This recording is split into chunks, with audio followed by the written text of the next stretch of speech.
N'Djamena est la 6e capitale dans laquelle se rendent à l'espace de quelques jours les émissaires du président gabonais Ali Bongo Ondimba. Le ministre des Affaires étrangères du Gabon, Alain Claude Billy Binzé, et le secrétaire général de la Communauté économique des États de l'Afrique centrale, Ahmad Alami, ont été reçus par le président de la République, Idriss Déby Itnou, à qui ils ont remis un message de son homologue. Message accompagné d'un rapport sur l'état d'avancement de la réforme en cours de l'institution communautaire. C'est ici à N'Djamena qu'un sommet des chefs d'État avait décidé de confier au chef d'État Ali Bongo Ondimba le mandat de porter la réforme institutionnelle de la CEEAC. Nous sommes maintenant parvenus au niveau des États, des experts États, avec le concours de la CEEAC et au niveau des ministres de la CEEAC à adopter 5 textes, le traité révisé, le cadre organique, le mécanisme COPAX, le règlement financier, le statut du personnel. Ces textes ont été transmis au président Déby. C'est ce point que nous avons fait au président Déby, qui a été à l'écoute, qui a été très sensible et qui fait partie, bien entendu, de ceux qui aujourd'hui portent cette réforme institutionnelle de notre communauté économique régionale. Le président de la République, Idriss Déby Itnou, et ses pairs devront décider de la tenue d'un sommet au cours duquel ils vont statuer sur ces documents validés au niveau ministériel. L'approbation par les chefs d'État et de gouvernement attendue d'ici la fin de l'année ouvrira la porte à la mise en œuvre des importantes décisions préconisées qui prévoient entre autres la transformation du secrétariat général en commission de 7 membres et l'intégration en son sein du Conseil de paix et de sécurité de l'Afrique centrale COPAX. Cette réforme est censée rendre la CEEAC plus efficace, plus opérationnelle et à même de remplir son mandat d'intégration communautaire. Le président de la République, Idriss Déby Itnou, a accordé ce matin une audience au représentant spécial du secrétaire général des Nations Unies pour l'Afrique centrale, l'ambassadeur François Lunseni Fall.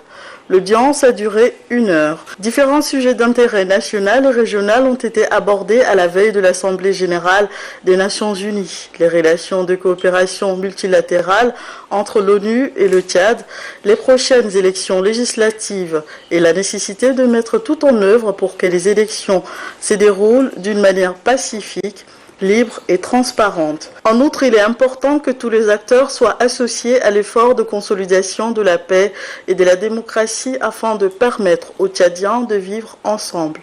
Le diplomate onusien a saisi aussi l'occasion pour saluer les efforts du président de la République dans la lutte contre le terrorisme dans la sous-région et a réaffirmé sa volonté de toujours accompagner les efforts du développement économique et la cohésion sociale déployés par le gouvernement. Quand on connaît le rôle particulier que joue le Tchad et notamment le président Idriss Déby Itnou sur la scène africaine, que ce soit dans la région des Grands Lacs, au Sahel ou dans la région, il était important que nous échangions sur des questions de sécurité à la veille de l'Assemblée générale des Nations unies à laquelle le président va participer. Donc c'était l'occasion pour nous de discuter de ces problèmes en ce qui concerne les questions sécuritaires et qui malheureusement se trouvent toutes aux frontières avec le Tchad. Les Nations unies tiennent absolument à la stabilisation du Tchad et nous savons que le président va participer à un sommet de la CEDEAO. Et ce qui est extrêmement important, quand on connaît la jonction aujourd'hui entre les groupes terroristes du Sahel et du bassin de la Tchad, il est important donc qu'il y ait une bonne coordination et je suis certain que les États de la CEDEAO qui ont déjà approuvé et beaucoup apprécié le rôle que le Tchad a joué au moment difficile au Mali, et que ce sera une occasion encore de partager cette expérience. On a naturellement parlé de l'organisation de la prochaine élection législative. Nous avons pris note au cours des derniers mois de l'engagement personnel du président Déby qui a permis la recomposition du CNDP et toutes les étapes qui ont été franchies aujourd'hui. Nous avons une CENI, nous avons une CNDP paritaire qui a été remaniée et qui fonctionne, que j'ai rencontrée. Et je crois que nous sommes maintenant sur la dernière ligne pour l'organisation de cette élection. Nous avons donc eu le privilège d'échanger sur ces importantes questions avec M. le Président. Nous repartons donc avec des informations très utiles. Face à toutes ces préoccupations, le chef de l'État a promis de poursuivre l'œuvre de paix et de cohésion sociale et garantir la tenue des élections législatives. Le 1er novembre 2016, il franchissait pour la première fois le perron du palais présidentiel. 3 ans après, ce 12 septembre 2019, il le franchit pour la dernière fois. Philippe Lacoste, 61 ans, a servi les intérêts de son pays, la France, au Tchad, avec dévouement et assuré que les relations entre les deux pays gardent la même constance dans le respect mutuel. C'est pour le remercier de son rôle de courroie des transmissions entre Paris et N'Djamena et de son implication, souvent personnelle, pour que les deux capitales surfent sur la même longueur d'onde que le président de la République, Idriss Déby Itno, les distingue.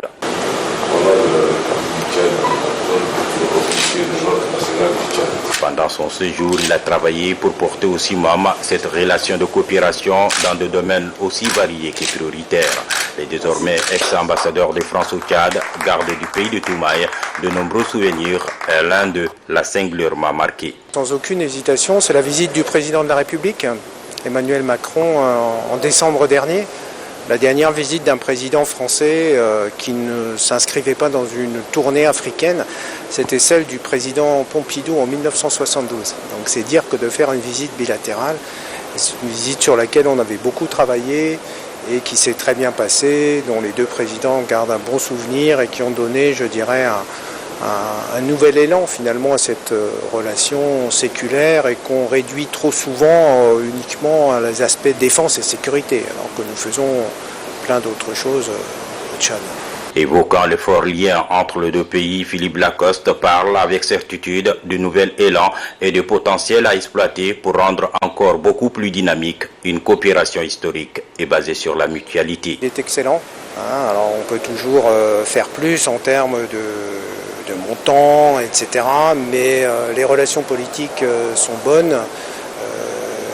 Les relations économiques sont aussi, je dirais, stabilisées, parce que la situation économique au Tchad est difficile. Quand moi je suis arrivé, les fonctionnaires n'étaient pas payés, c'était la période des 16 mesures.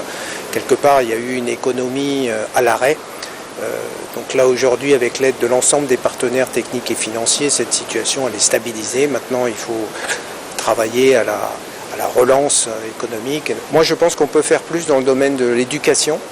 C'est une des priorités que nous a donné le président Macron.